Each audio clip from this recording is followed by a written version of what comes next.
Hi folks, I'm International Master John Watson, and this is the Ask the Master show on ICC TV.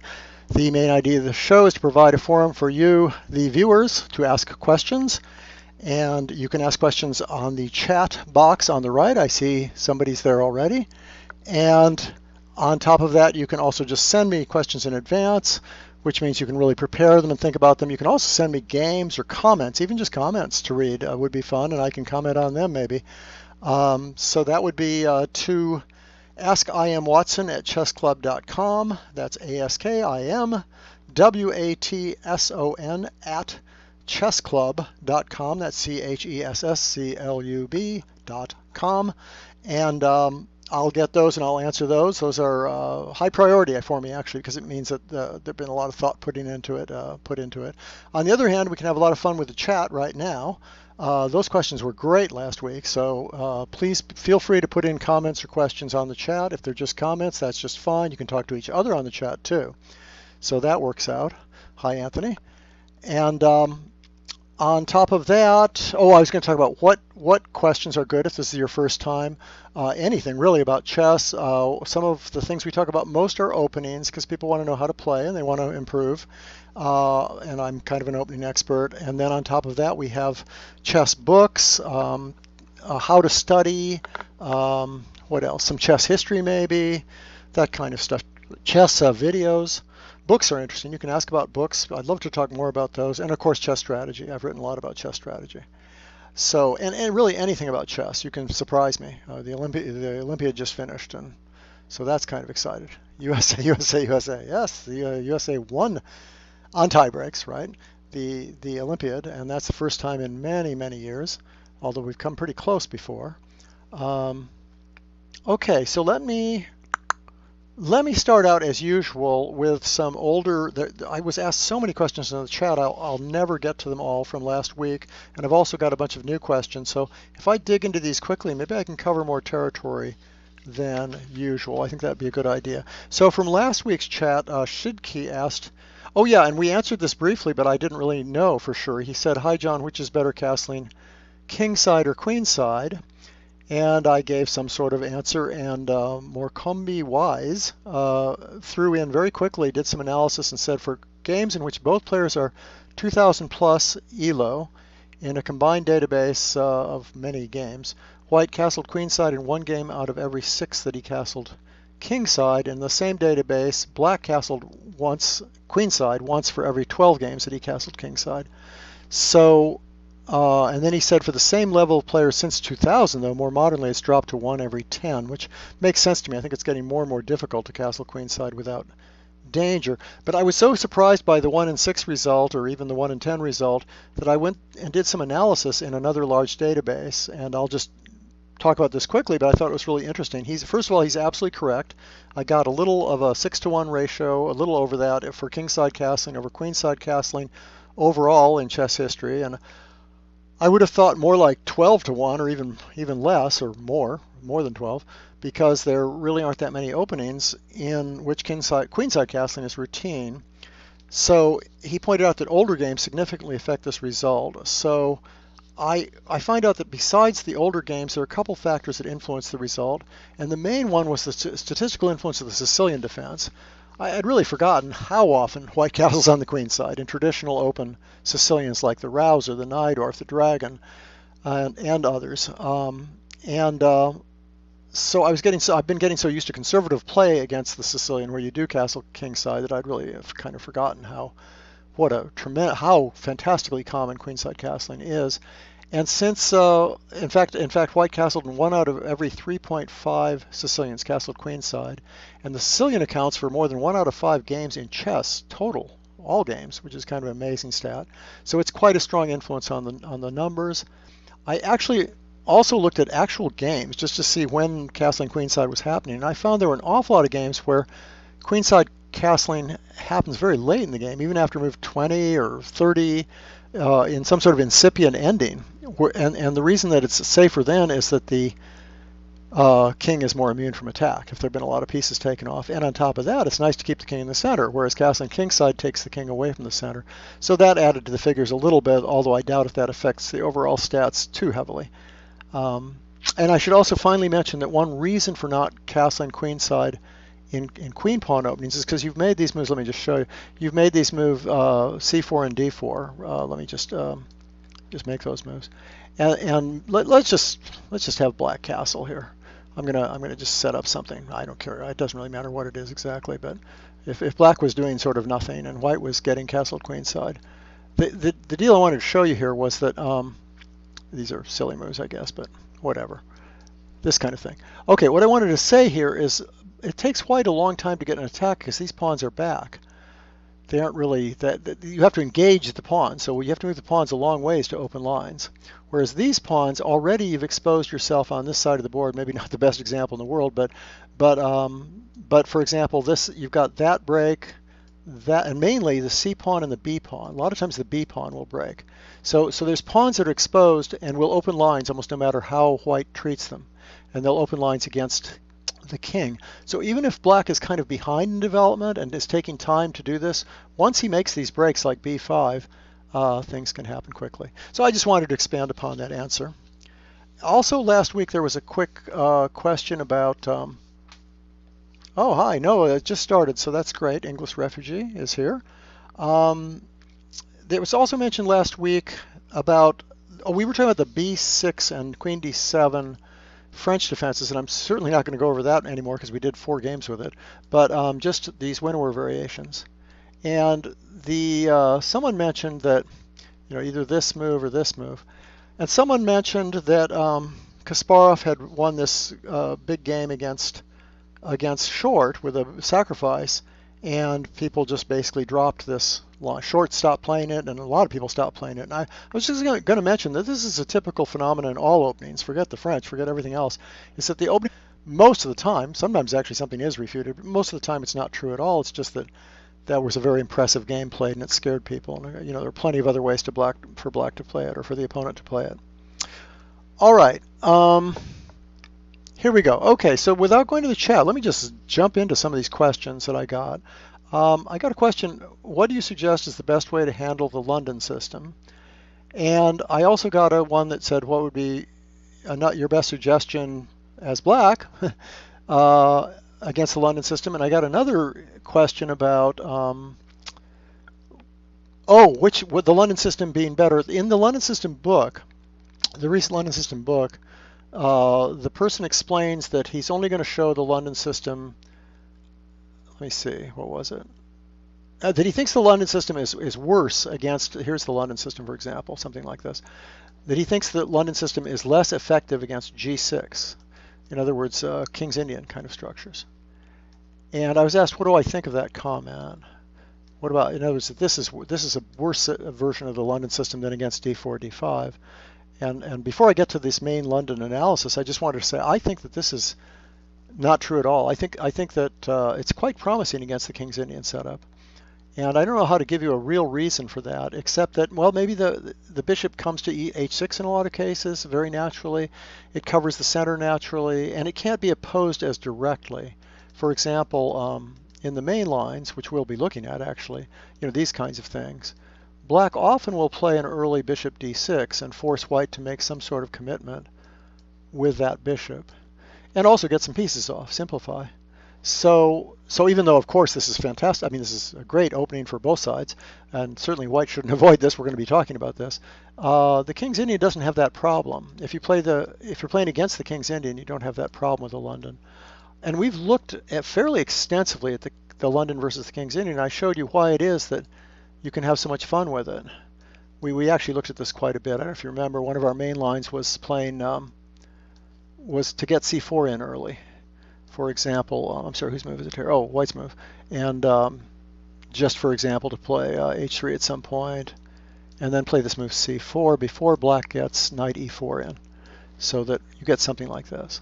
Remember this? This is something we looked at a few shows ago, and I think it's very promising for white. I enjoy these positions as white. That's just a general point. Now, as far as the London system generally, we've addressed this quite a few times, and I keep getting the question again and again. So there must be a lot of Londons being played, probably a lot of them online, because it's a simple thing to play, and it's also more popular these days. It's been played more recently. So let me just start out by showing the London in a context that I haven't shown it as much before. We have looked at this, but not as much. So let me show you what that is. I'll just show you a game. Oh, and this is in good context because it features Nicholas Sedlak as white, and he's the one who just wrote this book, The Agile London System, that we were just talking about. So he's playing white, and black is Wesley So, who's one of the world's very top players. This was in the Olympiad. It was just recently played. So Sedlak wrote the book, and he's playing one of the top players in the world, so that should make an interesting little setup. And what we're going to look at is against a D. Now, this is not yet a King's Indian or a D5 system, but in a second it goes into a D5 system. So there you go. So now we've got a London set up against D4, D5. And let's just see how So handles this and how Sedlak handles this. Okay, these are pretty normal. Now that's a nice early way to play, but you can always play that later. The way this game comes out, it's just a transposition. It doesn't really make much difference. Now it would make a difference if he didn't play E6 here. If he played some other move like that. But that's pretty established as being okay for white these days, or doing pretty well for white these days. So he just goes back into a normal position. So he could have played this move first, and then this move, and then this move. That would have avoided any D takes C5 ideas. Okay, so just moving on here. Okay, we've seen this now already, but not that much. We haven't seen this major old-time system. The two old-time systems are Bishop E7 and Bishop D6, and they each have advantages. Playing Bishop E7 has the advantage that if white ever puts a, let's make this move again. If white ever puts a knight here, then black can take it without getting forked with a bishop here and a knight here. So that's one possibility. But of course the bishop on D6 is more active, and it supports the move E5 eventually, breaking in the center, and it challenges this strong bishop. So let's just continue with this game. Let me... No, I think we've actually seen this exact position on the show. If not, this has been played a million times. It may be considered the main line of the London in the D4, D5, and E6 systems, and the sort of Queen's Gambit-y looking things. This is probably the main position, and Bishop G3 is the main move. The idea of Bishop G3, of course, is if black takes, at least you get a file, and a file is particularly useful if you haven't castled yet. If white hasn't castled yet, because he can maybe start getting a nice attack. If he's castled, it's not as dangerous, and that's why black holds off on taking that usually for a while. Although he can take it. It turns out the attack is not overwhelming, but it's, it's something you might not want to play against. Okay, so white plays there. So this is our basic position, and here's where we have these famous moves, but black plays that, and I really like that move. I think that's a very solid, good move, and So is showing what happens on a professional level, how you might just meet the London very safely and get equality, maybe a little boring equality, but just equality. Now the famous line, and I think we looked at this. Well, one thing you can do is just this, thinking about playing E5, and then you're going to play for E5. So that's pretty. That's always been considered good. And then white came up with this little trick, and I don't remember if we've shown this on the show yet. Now black should take here. I'm not going to go into this, but he should make that artificial move. But you can imagine how many people wanted to develop a piece and play there. And this game's happened many times now. It's a little silly trick. White plays this move, giving up the center, but then that means he has bishop check. And you might wonder, how can this possibly work this early in the game? And the reason it works is because there's this little extra trick here. The pawn here is pinned against the queen. So believe it or not, this position's come up pretty often. The next idea, of course, is that black can't do anything about knight G5, and then he can't really do much about queen H7 check. That's the idea. And I can show you maybe a quick example of this. Queen here is a good move, because if knight here, black's actually going to go here and defend these squares, and then black's just a piece ahead. Oh, that's not actually true because of E4. I mean, it's complicated. But, excuse me, is that? Yeah, that's right. So yeah, actually, I'm sorry, that's not right. First he moves this rook. If he plays here, I think this is considered very, very strong. Just playing E4. My fault. Yeah, that's good. Now you're still threatening checkmate, and it turns out that this variation, if he moves the rook, is now easier for white, because you get this extra tempo with rook D1. And you'll see what I mean in a second with that. So what black does is he moves the rook first, here, and white takes, and white comes back, and then white has to figure out some way to win. Well, this is now becoming an idea, and so what white does is he stops that move.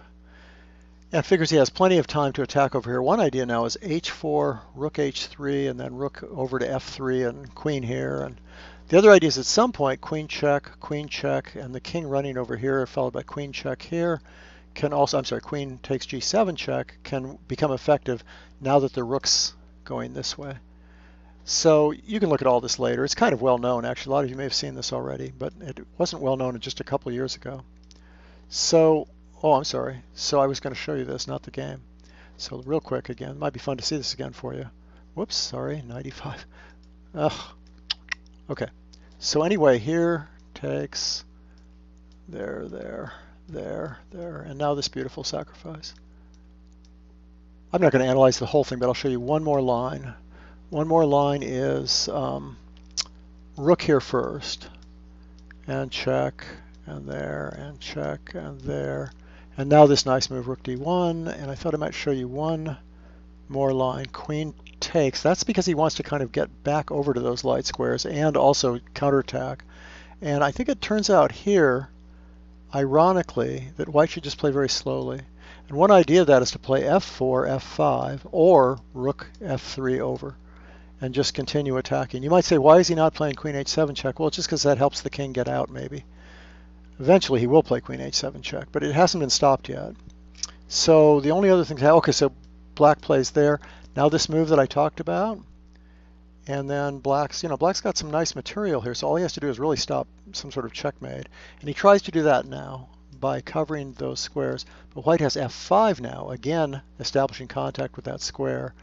And all of a sudden the game's actually over, just completely over, because, just to show you, now white is threatening check followed by rook check, or this rook check, and then the queen will support that square too, and the king will never get away with those three pieces chasing it. So anyway, that's a fun line. A little bit, not irrelevant at all, actually, because what's happened now is that black decides, well, I'll just play there. For one thing, he can now play here, and he doesn't have to worry about having to take back with the queen, which is what made that combination work. Another thing is it just develops a piece and shores up the center.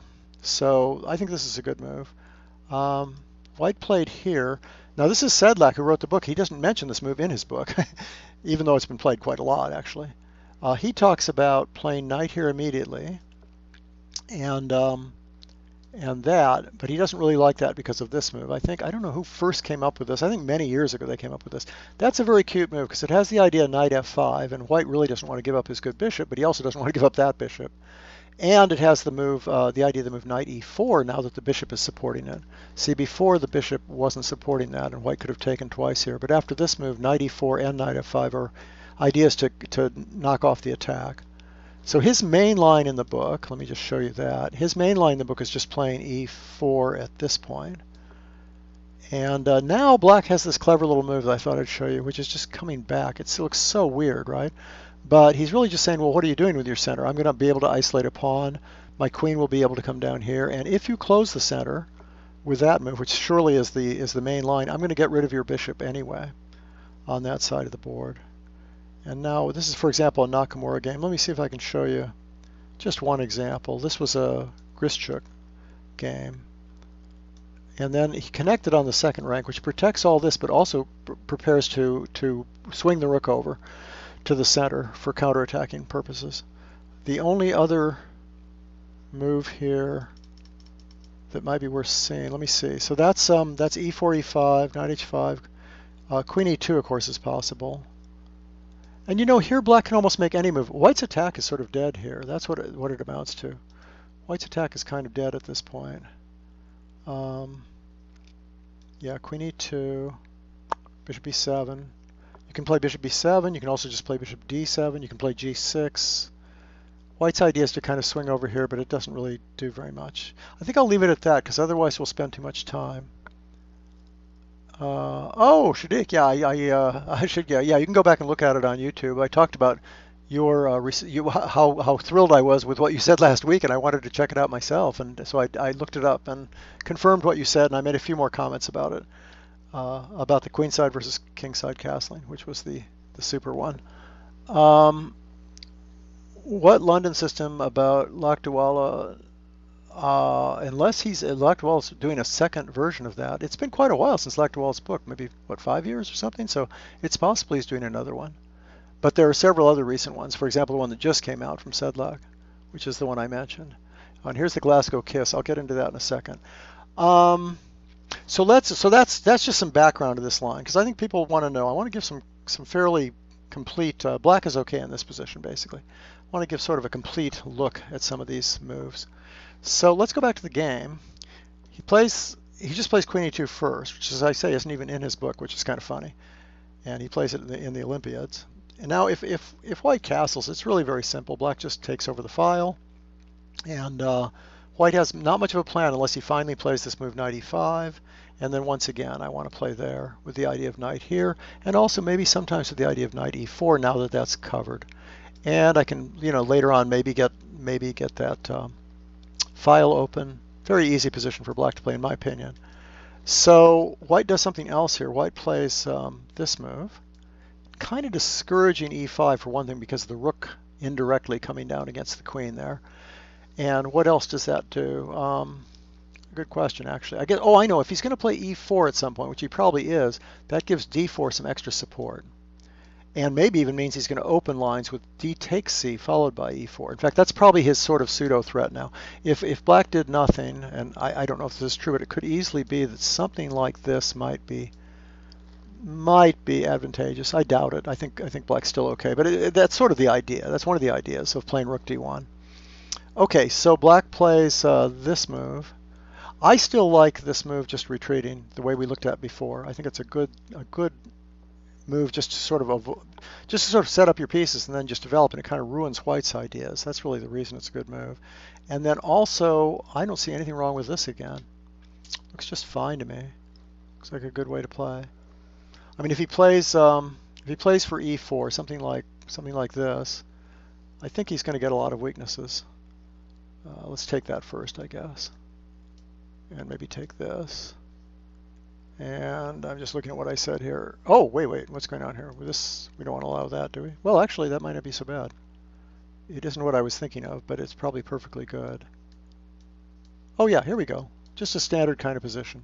Now he's probably going to play knight takes because otherwise that's just too weak or it's too dangerous. So that's a nice aggressive move, and then Black just takes there. And this is a familiar structure that you guys should know about because it's so many openings. You get this queenside and kingside openings. You get 4 against 3 and 3, although this structure's usually back there. And I tend to like the 4 against 3 side of this, but it's still equal, but it's easy for Black to play. So back to the game. So plays that move, which can't be bad. Threatening E5 probably. I'm not sure if he's threatening it quite yet, but White is worried about it, so he goes ahead and breaks. If he plays takes, I think Black should just take this way. And then there's nothing else to do except E4, and then you have plenty of good moves. But one of them is just this way. Now this is interesting because he's got that open file, but it turns out that Black can counterattack so quickly here, covering that square. And now if White tries to win a pawn or something, he's got this problem on the file. If he tries to do something like this, then he's got to defend the center of the board. It's not that easy. I mean, it's complicated because that's pinned this way, but Black probably just moves the queen somewhere. Like B6, and you better watch out taking here because this knight's going to move. Who knows where? Maybe even here, hitting the queen with tempo. Anyway, I think Black's just winning here. White's gone too far. White's overextended. So that happens, and let me see. Where am I in the game? Like that. And Black decides to go back instead, which is the move we keep talking about, because it's hard for White to respond to this. If he takes, he's got the file coming down, and Black's got a very nice pawn structure.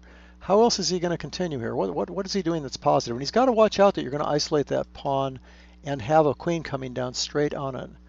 That's a problem too. And also Black can just develop at this stage because White doesn't have much of a plan. So White plays what is just the natural move, the only thing it seems like he ought to be doing. Black goes over to eliminate this. And White plays this move A3, and that's partly to avoid things like takes. Let me just show you that. There's a little bit of an issue with captures. Knight here hitting this bishop. Sorry, knight to B4 hitting this bishop. The bishop comes back to B1, and then bishop A6 attacking the queen. And by that time, the rook will be over here on what's now an open file. C takes D, C takes D. Maybe I'll show you that. I mean, it's more likely to happen when this has already happened, but if Black's a little bit careless here, I think something like this might be quite strong, actually. And I don't know that for sure, But this kind of thing could get pretty well. That's winning material. So I played very badly for white intentionally, but just to show you what things can go wrong here. So that's why white avoids that, covers that square, and black plays there. You could also play. I looked at this quite a bit. I think that's a very good move because you're going to just try and take off his good bishop. If you have to, you can even play queen c8 and bishop a6, and there's not much to do about it, I don't think. I think black's already better here, amazingly enough. In the game he played there, just protecting his king side and protecting his knight, which has been kind of loose for a while. And white starts transferring. I'm not sure if I like this. I think castling maybe, but again, black has this a5 move. And black plays a nice move. That's the kind of move a lot of us, I think, would miss. I mean, it has a threat, just winning a piece.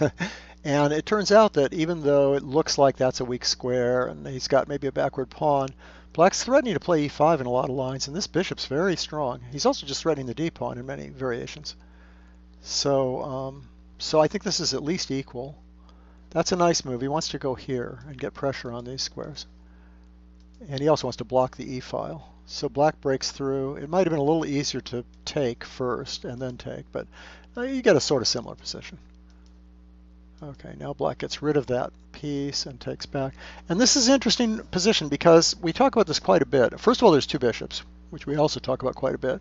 So in the long run, black's going to win most of the endgames and things. So, and black is threatening this. And the real point is this center is really better than that center unless white has something else happening.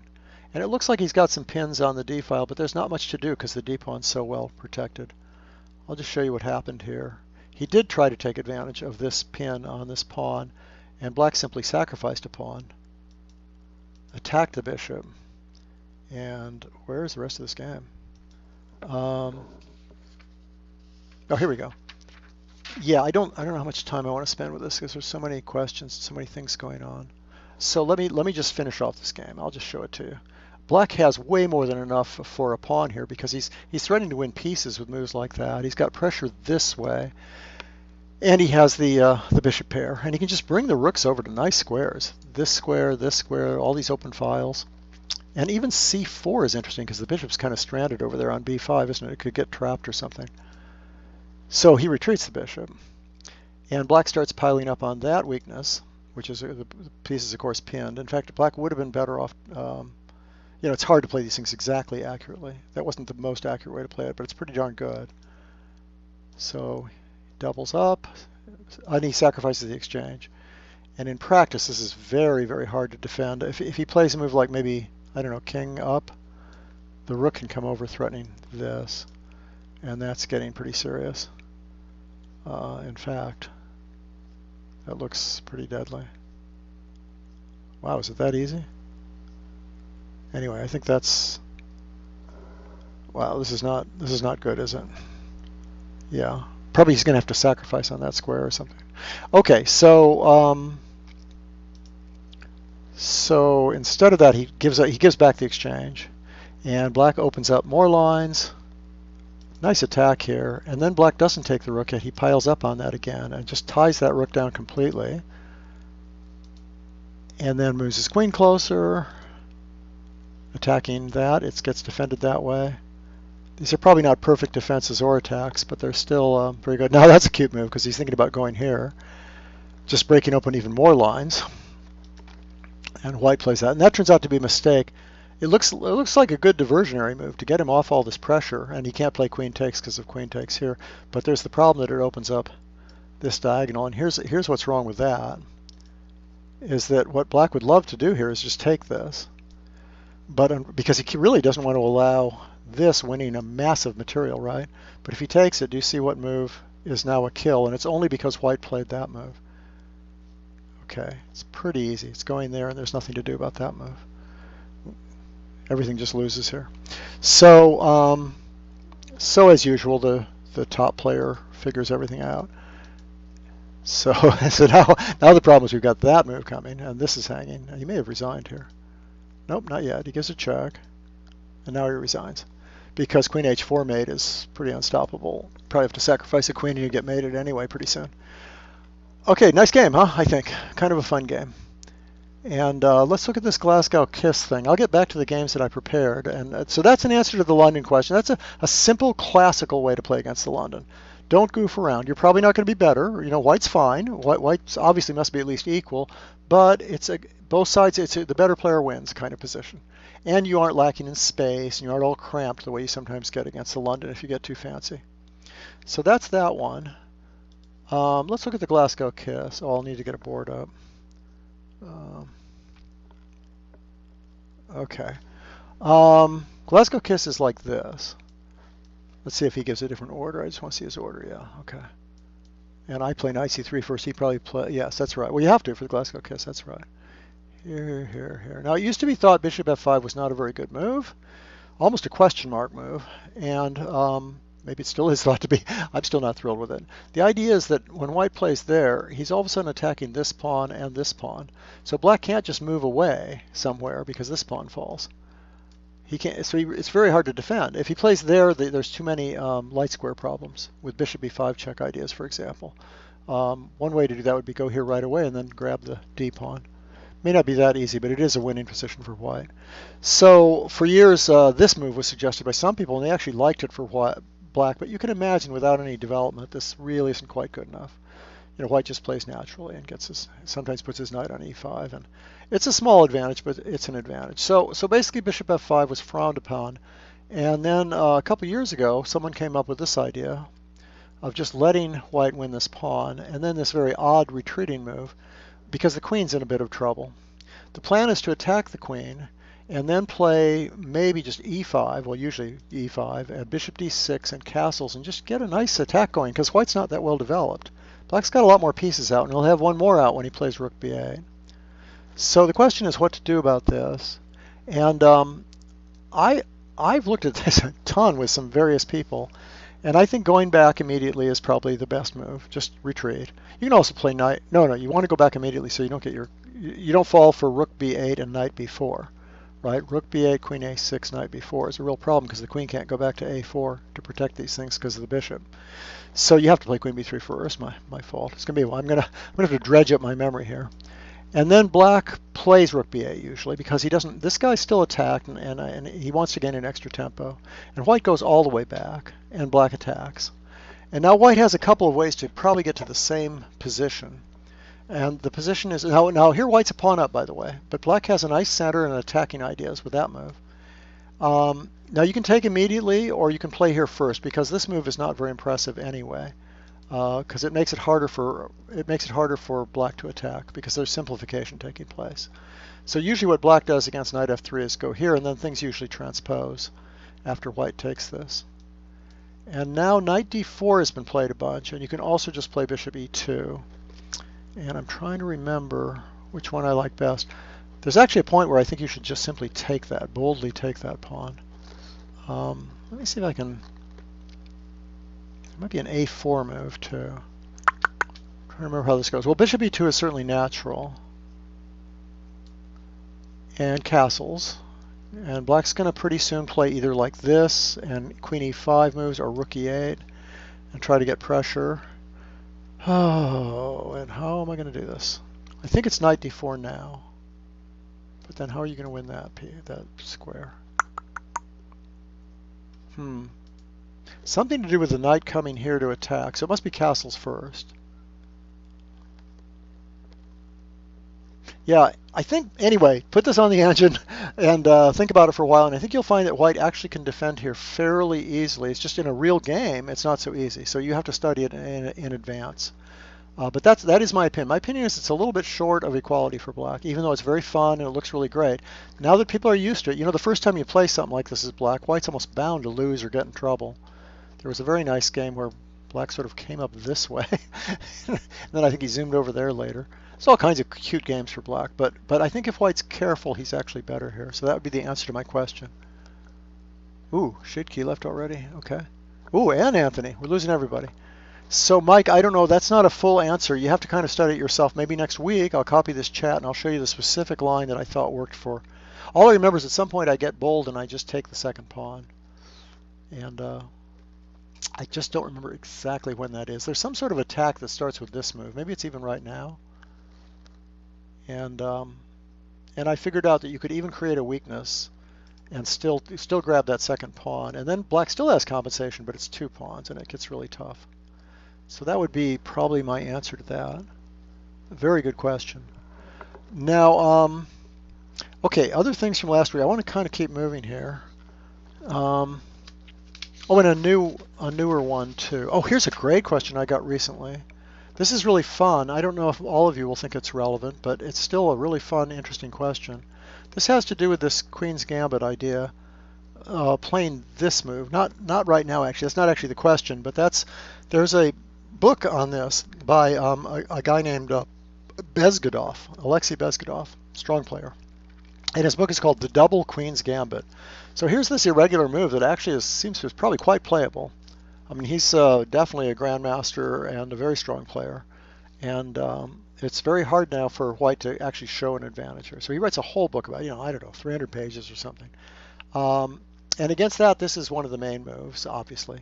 And then black can either give up, leave that pawn hanging for a second, give up sort of a second pawn, or play, and Bezikov thinks both of them are okay, or play this move, which looks kind of funny. And if he plays this move, it looks like white can go, for example, this here, and if black takes, go here. Okay, so hold on to this position in your mind, because the question I got, and let me put this up, I think it'd be easier to put this up, was not so much how to mate the double Queen's Gambit, but it was something I'd said earlier about the London system. So we're back to the London again. We get all these London things. I think a lot of people are trying to put it in their repertoire, and they're also trying to defend against it. Now, a long time ago, what did I do? Whoops. I'll get there eventually, folks. Yeah, 75. Okay. So this is a game that I have, and I put in a lot of notes here. So let me just sort of talk about this. Okay, so this is against, why not get to the London with 2 knight f3? This is an old question. And most books suggest that you play this first because this is not as good a move now if the knight's not committed to f3. And you can find out, there are a couple reasons for that. And I'm not even sure if they're necessarily true, but there are a couple reasons that are given for that. Because the idea is that after this move, and I've said this myself, that's a good reply. And I've always thought it was a pretty good reply. So the question here is, you mentioned that one reason for 1 d4, d5, bishop f4 was that 2 knight f3 allows c5. What about 3 c4 then? Okay, so there's 3 c4. Or should white play something besides 3 c4? And the answer is, it's a very good question, and also the answer is, whenever I've thought about this position, I can't find any better move than 3 c4, which is, of course, the same old line as if white had played 3 knight f3 instead of c d5. So let's look at that. This is the line we just talked about, the double Queen's Gambit that this guy wrote this huge long book about. And instead of taking or doing anything, I don't know what else white does here, he simply plays there. And in fact, these positions get enormous coverage in the book too. So he definitely, the author definitely thinks that black can play this way. So I'll show you a little of his analysis and also something that I've been looking at. Okay, so what's black's best move? I think overwhelmingly it's right here, unless you want to play a Tarrasch Queen's Gambit. But if you wanted to do that, you might ask, why risk all these other lines anyway? Why allow all these other lines anyway? And although you might want to play that way. And what else can you play, really? If you start making moves like this, there's some trouble here. This one's not so easy, because you're going to get either that with tempo or e4 with tempo. That's not looking like the right way to play this. And you can compare that with what happens in a second. So really, this is the natural move, just taking this. And then, sorry, why am I not getting that? Move in for black. Something wrong. Why? Oh, because the move order was different. My fault. Okay, so black takes, and if white, okay, white plays this move. It's really the most obvious and dangerous move, because how else are you going to take it? If you take that way, there's always going to be some sort of e5 move, and you can even take this and force white to lose time taking that back. And this move runs into, okay, well, this is actually interesting. Queen takes is not bad. Black can either just play there and play this ending. It turns out it's not a bad ending, even though white's a tempo up. Or black can even give up a pawn, I think, by playing here. Is that right? something like that. I think Bezgodov claims that this gives enough compensation. I'm not real sure. So normally what white does is he takes on that square. And now black can also play knight of 6 again and get the kind of position we just looked at. Or, oddly enough, he can just take that and allow knight c3 attacking the queen. And that's the position I came up with earlier by a different move order. So here's the basic position. And Bezgodov wants black to play here. Now, it turns out in the databases, and even in his book, he mentions that move and that move. So those have to be looked at. Maybe white gets a tiny advantage. That's my impression anyway. But this move, it looks like white should get a real nice advantage. Of course, this move is losing time to knight c6, so that seems a little unlikely to give an advantage. It's not that easy, but so normally white's going to just take back that way. And here's the key position where most people play this move. And Bezgodov has 20 pages on that move, but he also has this clever little move that was played in the game. This idea immediately, just hitting the knight and forcing it to go somewhere. So those are the two moves. Now, knight here is usually answered by something kind of slow like this. But I found a new move, and then I think black comes out okay here. This is a pretty well-known position. Black attacks that, and then he comes back here, which is kind of his plan anyway. The only reason he played knight there first is to cover that knight d5 square. And this is fairly solid for black, as it turns out. He thinks it's completely equal. Who knows? There's all kinds of complicated, strange lines. Let me show you one line, just because it's kind of fun. Just because it's, if white plays here now, and black plays here, threatening bishop takes c3, and white plays rook c1, this is kind of cute. Black plays that move, and that seems to almost refute it, attacking the knight and the bishop. The bishop has to come back. And now if black takes here, maybe white, because he has so much development, might be a little bit better.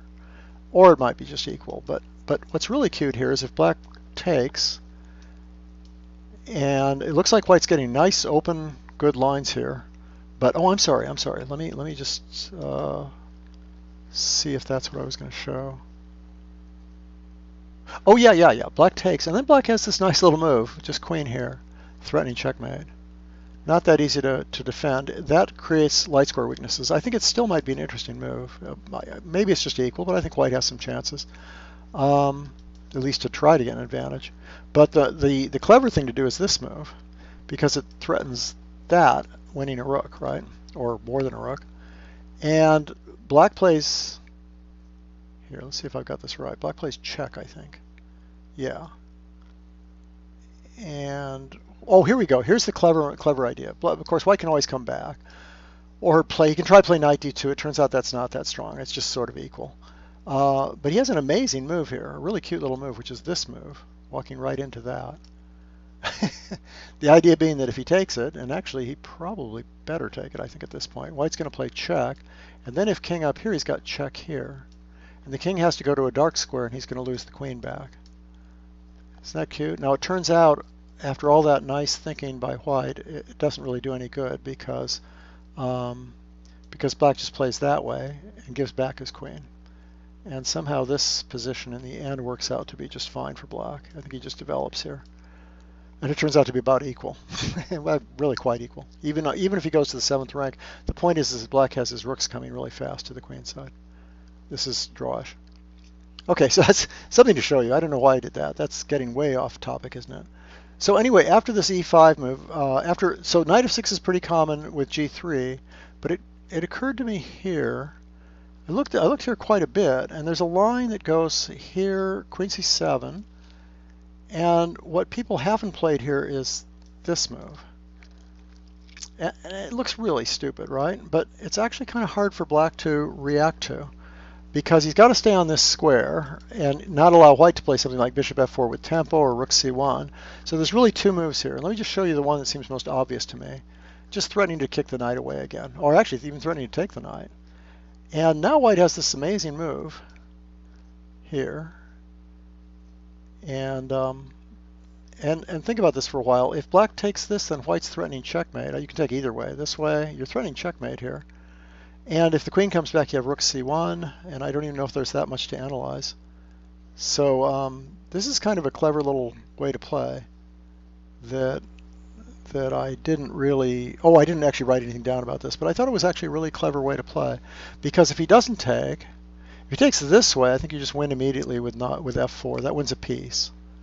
So it's going to win. It's going to win because you're threatening checkmate. So I think he has to play check, and then he just loses material. In fact, you don't even take the knight back. You just play check and take the rook, and then the knight's trapped anyway. So I think that's right. So isn't that cute? That's kind of a cute little line. And I won't give the other lines, but I think it's a possible way to mate this whole system, and it might make this move look a little bit less harmless than it's supposed to be, because there's tons of games with this move. And as far as I know, nobody's played this sequence. Has been played a lot, and then everybody plays G3 or maybe E4 or some slow move like Bishop G5 or something. But this move's worth keeping in mind, I think. It's kind of clever. Okay, so what does this all mean? Okay, so the game went this way, attacking it. You'd think you could go here, but I think it's true that black gets plenty of play. Even though he has to give up the dark squares and the bishop pair, black's getting out really fast here with bishop e6 and rook d8, or even bishop d7 in castles. Knight d7 is coming. There's a lot of lines. White plays there trying to play that move, but it doesn't, you know, at best white gets a tiny advantage, and I'm not even sure about that. So instead of that, white usually plays here, and then we get that queen c7 move again. And white plays that g3 move I talked about. Maybe knight d5 is an idea. White has chances here that he hardly ever plays, things like that. And then the idea is supposed to be really clever for black, which is, see if I can show you this. Just knight e7, I think, is the only way to really play this. Sorry, not bishop e6, knight e7. To try and get rid of that powerful knight there. And then the idea is captures and plays here, and that's supposed to be all clever and equalized, because if he captures, he loses a piece. And otherwise the center falls apart, supposedly. But white's still ahead in development here, so I'm not at all convinced about this. I think it's still a little better for white. You know, not overwhelming, but kind of a nice little position. Anyway, you know, not enough to win if black plays really, really well, I would say. But there's another possibility. Okay, so anyway, the game is the one we really want to see here. Goes like this. And by the way, Gelfand has played this way. As black, Mohamed Yarov has played c5. This is a line that's been played a fair amount. I think Ivanchuk, Caruana was on either white or black. I think he was on white against a very, very strong player. And you notice black's getting all his pieces out, so this should be okay now. He pins the bishop. White plays that, which turns out to have some disadvantages, but he doesn't see them. So here's this innocent little game going on. Total equality for black, I would say. Nothing special happening. And now, against some pretty good players here, white makes it amazing. He's a 2,400-plus player, Nemeth, who's actually pretty well known. And he plays this move, which is a double question mark move because of the simple bishop takes, and he loses his bishop. Sorry, whoops, he loses his bishop. So he resigns. So it's a 15-move game after all of that. Anyway, so that's the question, is what to do about c5 here, and is c4 a good move? And I'd say yes. I'd say it's a good move. It gives you some pretty good chances, and everything else is a little too passive, I think. So that's the answer to that question. Oh, I'm getting no chat here. I guess everybody left. A lot of people left for work, if nothing else. Anybody on here? Wow, Anthony's still on, maybe? No, he's off. Ears, hello Ears. Now last week we had a ton of people in the chat asking questions. I don't know if Mike is still on. I hope that was a decent beginning answer to the Glasgow kiss. But not a great answer, because I couldn't remember exact analysis after move 10 or 12 or so. Okay. Well, nobody's on the chat right now, so I'll just continue with things I've been asked either here or on the chat. Here's something I was asked on the chat that I think I didn't give either. No, I gave the wrong answer too, because I misinterpreted. Sometimes I read the chat too quickly. This was who was this? This was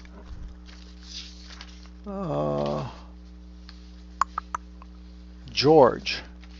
Said this, had this question. My question is, what is your proposed setup for black, which somehow I was thinking for white, against this? And he said, I don't want to play against the Maroczy bind, basically. I'm trying to avoid the Maroczy bind. He says, I'm a Nimzo player versus 1d4, The Nimzo is of course this. Okay, we've looked at the Nimzo a lot actually, but just so you know, this is called the Nimzo. So he's trying to say what kind of player he is, so that I can answer it with that in mind. That what should I do as black in this position? And so my answer to this, and without getting into the Maroczy bind, he says he usually plays c5 against c4, by the way, also, so that's relevant. So I think there's no need to get into the Maroczy bind with any of these orders. So the main line I'm going to give is this, just trying to get a Nimzo order, and I'll show you that in a second. But actually, he could play almost any move here and avoid a Nimzovich type order.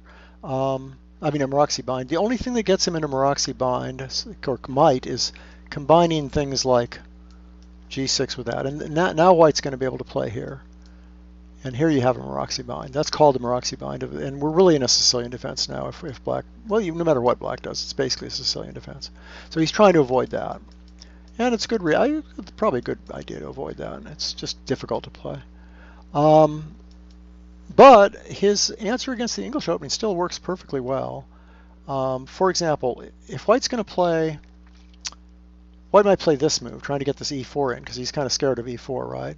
But the problem is, now if you want something crazy, you can play like we did last week. You can play like that.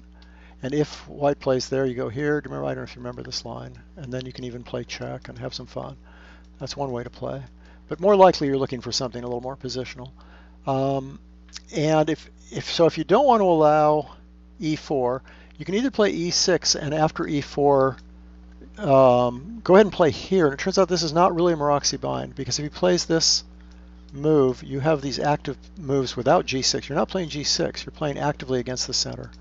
And you can also do that in a different order. You can play it with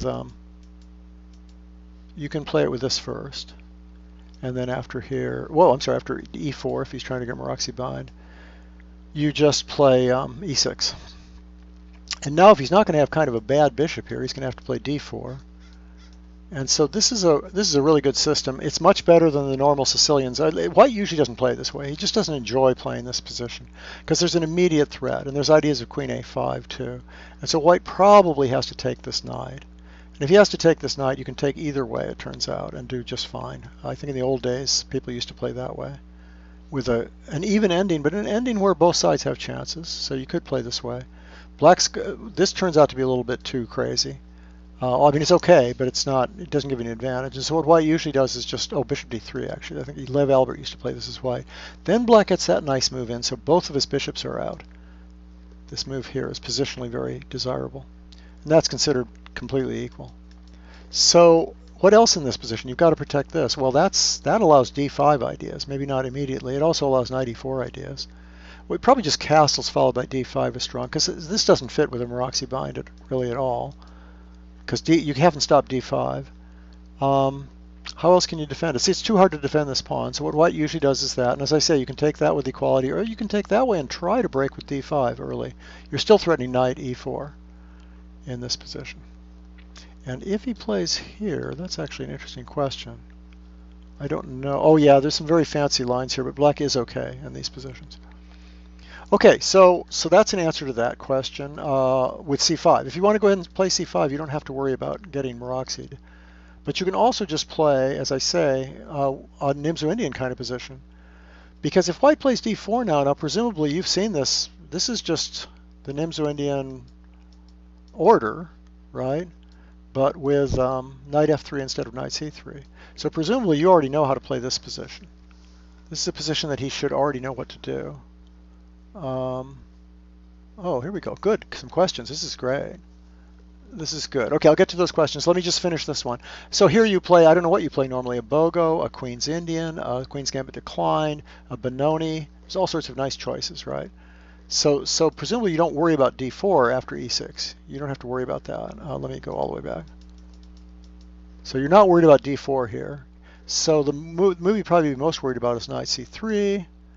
And then you've got a couple moves here. I'm looking at bishop b4 because you're an Nimzo-Indian player. But you can also just play here again. And now we have white has the same problem. Knight c6 is coming, controlling that square. So there's no Maroczy bind. This position we just looked at.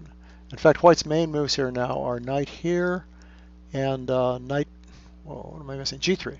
G3 is the other move. And if you can look those up, those are considered very solid for black and quite playable.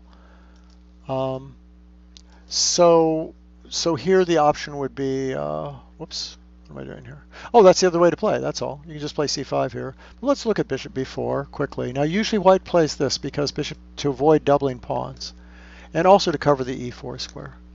It's if he plays there, we're in a Nimzo Indian, one that you're very familiar with. What else can he do exactly? It's not so easy to get the pieces out. He can't play e4 because you'll win that pawn. Takes and takes. He can play g3. It just turns out that at some point taking here is kind of irritating. So usually white plays this. I'll just show you what the main line is now. Now a lot of people in the old days played this up, but they probably still do. This is perfectly sound. You just keep your bishop. Then you castle and you play for d5. But you can also give up your bishop, which is sort of more or less a main line. Let me show you how to do that. Castles. Korchnoi used to play this all the time as black. And now again, there's various moves you can play, but a very safe and easy one is there. And if white tries to oppose the fianchetto, then you can just play c5 followed by d5, or even d5 right away, since you've got a threat of d4, right, because of this pin over here. And you can just develop. Now here you've given up the two bishops, but you've really got the center here. You also have the idea of playing d takes c4 and opening up a lot of lines in the center, followed by c5. And this is considered pretty equal. This is a very well-known position. So actually white tends to play e3 instead and play bishop e2 and castle, but and then maybe b4 and bishop e2, but black's got plenty of ideas against that. Just expand in the center really fast is the usual idea. So there you go with the answer of what to do about knight f3 and c4. Plenty of ideas. I would say just pick one of those. My Gmail ID. I'd rather have you send to my chess club address if you're going to send me an email, and that's askimwatson@chessclub.com. It's at the introduction of every show. I talk about it. ASKIMWATSON at chessclub, CHESSCLUB.com. It's always at the beginning of every show, so you can just listen to that. Hi, all kinds of people coming on. Okay, now we have exchange. Oh, we've tons of questions. Okay, I'll switch to the chat now because that's only fair. What do we have here? We have, are there any good books on the exchange variation of the King's Indian? I'll bet there's no books on the exchange variation of the King's Indian. There may be one that recommends playing it for white, I suppose. It's possible. There's a ton of analysis on the exchange variation of the King's Indian in almost every King's Indian book. But here, by the way, here's the exchange variation of the King's Indian. It's where white plays classically and just takes over the center. And black also doesn't do anything fancy. Black just takes over the center too with e5. And then the exchange variation goes like this. There are other versions of the exchange variation, but this is the main one. Okay, you exchange queens basically.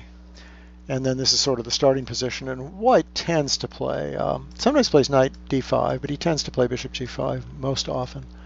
So the question is there, oh, and he does say what it is down there. There it is. And the answer to that, is okay. Are you looking at it for white or black? If you could tell me, Haya, whether you're looking at it from white's point of view or black's point of view, because from white's point of view, it's really hard to find recommended repertoires, even though it's fully equal for white. There's no reason that white should be scared of playing the exchange variation. The basic positional problem, the positional advantage is that you have you're way ahead in development. You've got more pieces out. You also have a concrete threat here of taking and playing knight d5. So that's the advantage. The disadvantage is you don't have an outpost, because knight d5 is not really an outpost because you can be chased away with c6. Black does have an outpost on d4. That's why so many top players have won pretty games as black in the exchange variation, because they're always able to get a knight somehow, either directly or indirectly, and there are many indirect ways of getting a knight to d4. Sometimes also bishop ends up coming to d4. And a lot of times this knight will get eliminated and then something will come to d4. That's a huge outpost on d4, and white doesn't have an outpost on d4, and that's why the exchange variation is okay for black. Otherwise, white would just be better. And concretely, by the way, if white tries to take a pawn, this works for black. It just turns out that the attack here and the attack here all works out pretty well. In fact, it looks great for white at first because of this wonderful move. Covering that square, getting a lead in development, and attacking the rook. But then it turns out that white's got some problems because of bishop takes and f5 and bishop f5, and also the knight coming here like we talked about. So this is also just equal. even though white's ahead in development. Do we have an answer here? Exchange variation for white. Yeah, I can't think of any. I'm sure someone has recommended playing this for white in one of their books, probably a repertoire book for white, a D4 repertoire book. I don't think there's any separate book about it. And the reason is that black wins all the pretty games. Black has a tendency to win all the great games in the exchange variation, and usually because it's a stronger player playing black. The problem with playing white traditionally has been that white doesn't think he can do anything better than equalize, and it's a little risky. Maybe he loses a lot of games too because of this business I'm talking about with the outpost. Now objectively, of course, white has to be fine. I lost a game once to Cyrus Lakdawalla in the exchange. I think it's might be the only time he beat me, although I wouldn't swear by that. And it's not easy to play. There's many answers for black. There's the c6 line. There's the rook e8 line, which is the old main line. There's rook f8, which is very clever. That's a move that, well, I'm sorry, knight here first, and then if castles, rook f8 is a very interesting little move that is kind of fun.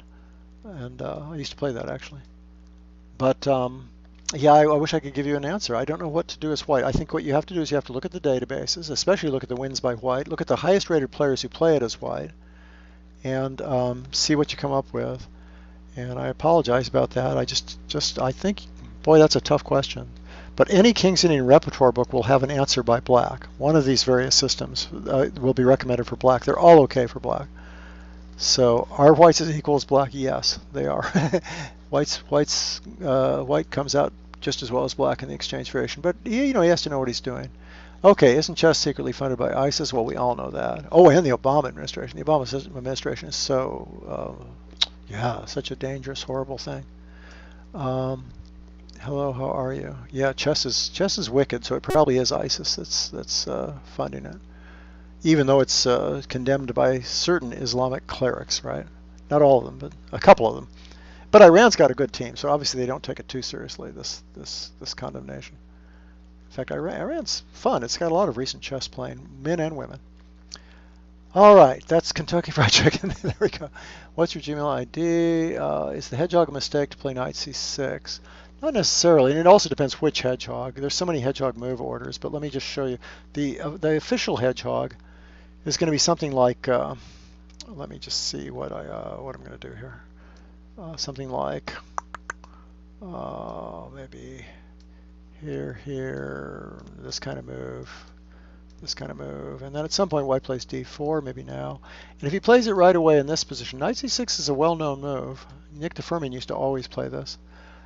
This is considered to have more winning chances, playing d6, knight bd7, a6, and bishop e7. That's the basic hedgehog structure. Let me just show you that for a second. Maybe knight d7 first or a6 first, I don't know. A lot of move order subtleties. But if white takes over the center like that, that's the classical way of playing, then black has traditionally been reasonably happy here playing knight d7, and white used to play this move and queen e3, I think. Rook d1, of course.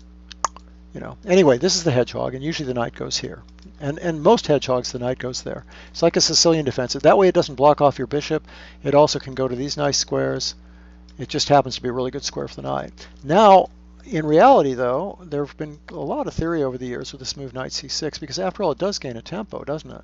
And a knight's not exactly badly placed there. It's covering a lot of good squares. It just turns out that it's a little harder to protect the d. For example, one thing white can do is attack the d pawn, and the knight can't block it off on either c5 or e5. So how does this go? This goes something like queen d2. Is that right? Queen f4. I'm sorry. Queen f4 is the main move here. And then if black plays too slowly, white goes castles, rook d1, and then he's threatening things like knight b5 or maybe d3 and bishop a3, because black's going to play d6 at some point. So what black's done over the years is he's tried to do different things. He's tried to play things like queen b8 to get into an endgame, get rid of this, and then set up with d6. So that's a famous kind of move, queen b8 in this position. Whether you play it immediately, I don't know. You've got other moves you can make, but that's I think bishop b4 used to be played here also, just to maybe irritate white a little bit, and then pretty soon queen b8. Now when queen b8, I'm not exactly sure. Maybe for example right now that might be a pretty good move. So the answer is yeah, black can play knight c6. It's all considered slightly better for white, just because that's a little bit of a weak square, and the knight is so handy to have on d7 instead. blocking off various attacks. Um, so yeah, very good question. What else? Chess. So yes, you can play knight c6, but better know what you're doing, and it's probably not objectively quite as good as knight d7. It might be a little safer than knight d7. Nigel Short's interview with Daniel King at the Olympiad is entertaining. Did I miss something earlier? Let me make sure. Um, Glasgow Kiss, I did that. Okay, trying to be a little more careful than I usually am about answering these things. I didn't see Nigel Short's interview with Daniel King. Someone asked me the other day. One of my questions was, "What are your favorite interviews? What are the ones that of the show you did?" I don't know if everybody knows, but I did something called Chess Talk with John Watson, and it went on for years. And I think there's 150 or 60 of them, and they're archived in ICC except for the first 20 or so, which somehow got lost. And I was going to say the reason I bring that up is because Nigel Short's interviews, I did 2 of them or 3, I think 2, were the most fun things I did almost. They were in the top level interviews because he was so entertaining and he said so many interesting things. There are some people that, I mean, Nigel can be pretty controversial and he can say crazy things like he got in trouble saying things about women's chess. But just because of that, he makes a tremendous interview because he's willing to say anything. He's very honest. And I like him a lot personally. I think he's really fun to have around. It's good that we have people like Nigel in chess, I think, because he's not so conservative and is able to say, I mean, he's willing to say, he actually is very conservative, and I'm not that's the conservative, but that's politically. But in terms of willingness to just get right out there and talk about anything is really good. And he's not afraid of controversy. So, and then some other interviews that, since I was asked that question anyway by email, and remember that's askiamwatson@chessclub.com. That gets forwarded to me. The other interviews, Jonathan Rowson was terrific. We had a 2-part interview with him. Gaines Sasonko was extremely good. There were so many good interviews. I mean, there are all kinds of famous people that we did. We did Alexei Shirov. I did some people repeatedly. Hikaru Nakamura was always fun. I think we had him on 3 or 4 times. Well, it goes on and on and on. Someone the other day mentioned Fabiano Caruana and said that was their favorite interview. I didn't really remember it that well, so I went and I looked at it again. And they said, I had Fabiano. He was obviously much younger. He wasn't a world-class player, although he was heading up pretty fast. And so we talked to him.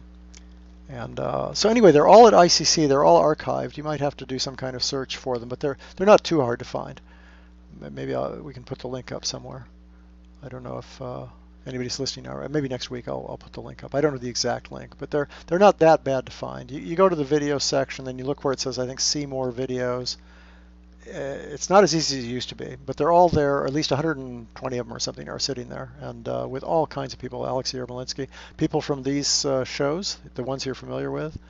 I interviewed just about everyone who's an ICC commentator I interviewed at one point or another. People like Jonathan Spielman and Dan Heisman, and just sort of name somebody, and Boris Alterman, Ronan Hartsvy, and quite a few quite famous people, famous directors, organizers. It was great. I mean, we've got all kinds of people on there. You might want to kind of look it up. And they're long, too. I had the luxury of doing hour-long interviews, which often went to an hour and a half or 2 hours, although after a while they got mad and started limiting me a little bit. But instead of just these superficial 20-minute interviews, we were able to do things that were quite long and extensive, which is, of course, a lot more fun. Okay, Black May also... he talks about his mid-game search by an arbiter. Ah, really? Really? Oh, that's cool. So in other words, he was searched for cheating equipment, right, English refugee? He was just searched for a cell phone or wires or something like that. That sounds great. That would be nice. G.M. Rowson is a good interview. I would really recommend that if you want to go back and listen to interviews. He gave 2 fantastic interviews. He gave these great positions, too. You know who else gave great positions to look at? Harold van der Heijden, who did the best, by far the biggest collection of studies in the world, all on a DVD. You can still order it, I think, with just hundreds of thousands of these studies. He said everyone he thinks exists in the world, every study, and he also debugged them all and found enormous numbers of improvements. Harold van der Heijden, and he showed a couple positions that were just magnificent, just tremendous. Short refused to be searched. Well, I'm pretty sure Nigel's a very, that would be very insulting. He wouldn't want them to do that. On the other hand, I can pretty much guarantee you he wasn't cheating. I'd actually be a little surprised if he knows exactly how to cheat. I don't want to insult you, Nigel, but it's possible. It's possible that he isn't technologically that up with things to be able to cheat. But believe me, he's definitely way too honest for that. Um, Funny. I have to go. I'll go look at that one. Okay, I feel like I missed a question here. You guys have any more? I'll do some research on that ISIS thing. You never know, right? Um, USA. Okay. A playlist. Okay. Okay, well, let's do a little more. Let's see about a little more. I have an old game that I'm not sure if I ever answered the question. Of course, there's so many questions I haven't answered, so let me just look for a second. Um, Actually, this is one I wanted to answer and I didn't prepare, and I haven't looked at it for a long time, but it's worth maybe making a stab at anyway. So this is going to be one of those spontaneous things, just because I wanted to get to it. There were a lot of things from the chat last time. There were an awful lot of questions that sort of came up through the chat, and let me just see something here, real quick. Check something. Oh, okay. Here's something I've been promising for weeks and weeks and weeks. Let's do this and then we'll finish things up because we're getting kind of late. Oh, wait, it's too long. Sorry, it's too long. Okay, so we're about to close this up, so I'll try and real quickly talk about this. Maybe I'll look it up for next week. Someone was asking about the Budapest with the E4 move, and what he means by that is this move. And then I think taking an F4. Yeah. This. I always thought this was great for black because you've got all these dark squares. I mean, it obviously can't be that bad for white because he's got the center. And my impression is that instead of playing here and here, knight g6 is still a very good move because it leaves room for the other knight to come here. And it hits nice squares on the king side. And it protects your king. So the idea is to play bishop c5 next. And I think this is considered completely equal. White's just a little overextended. I guess he's going to probably play here. And then we have moves like bishop c5 or bishop b4 check. And I think bishop c5 probably. Boy, I'm going to forget all this stuff. But this move is usually unimpressive. For example, I think he could just go here now. It's kind of interesting. I'm not sure about this order anymore. Maybe someone knows about this. It's kind of a fun... oh, here we go. Short refused. He said the arbiter wasn't fitting clear shoes. There you go. That's cute. Yeah, is knight f maybe knight f3 isn't even the main move. Let's look at this one more time. So maybe after that, maybe you just want to retreat. Just go back here. It's a pretty safe position. White at some point probably has to get rid of that bishop just to get castled. And these squares, it's very easy to control these dark squares in the center. I don't think he usually plays f5. I think White usually just sort of develops instead. But how he does it, I don't remember exactly. Probably like that, roughly. Good question. Okay, I will look this up. But I thought it was worth at least mentioning because it was such a good question last week. Because we were talking about the Budapest, and it's one of those lines we didn't cover at all. You can also go back here. Traditionally, people have made that move too. Just to be covering the square and get castled quickly. And then I guess you don't allow f5 ideas. So I suspect all this is very equal. Knight f3's got to be the move, right? And then maybe throw that in, but I guess you could always just play a5 and stop b4. And then maybe knight c3 and black castles, or plays d6, probably d6. So he can play maybe bishop g4 and get even more control over d4. I just find it hard to believe that black isn't doing just fine in a position like this, because white's got to organize to get castled. He's got to work hard to get to block off this bishop and then get his pieces out. He's not ahead in development or anything, so that's a bit of a problem. Okay, well, it's late, much later than I thought. I just noticed the time. So I guess I'll close out. Now, don't forget, send me some questions. AskIamWatson@chessclub.com. And it should get right there. It should get right to me.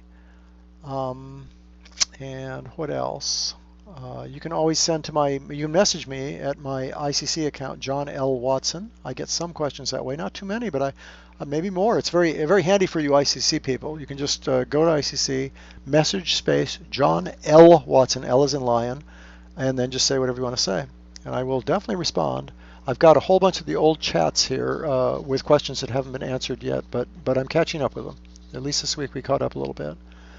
All right, folks. Thank you, everybody. I hope you enjoyed yourself. I love this short discussion. I'm going to have to go look up this story now. Should be fun. Yeah, check out my interviews. You'd be surprised, the old interviews. I'm not getting any royalties for them, so it's not a self-interested thing. I think they're just fascinating. They're just fun. They're just great for especially for people who are fans of top-level chess. Also, I have things like arbiters there, tournament directors, book collectors. I had Lothar Schmidt before he died. Lothar Schmidt was on. Wonderful, the greatest book collector of the world. And he talked about his collection, and we talked about books, and he talked about his finding his most precious books, that kind of thing. And a lot of editors, a lot of book writers, quite a few people who write chess books. You'll find there might be more of those than anything else, because I was a chess book writer, obviously, and so I knew a lot of those people. I knew publishers and chess book writers.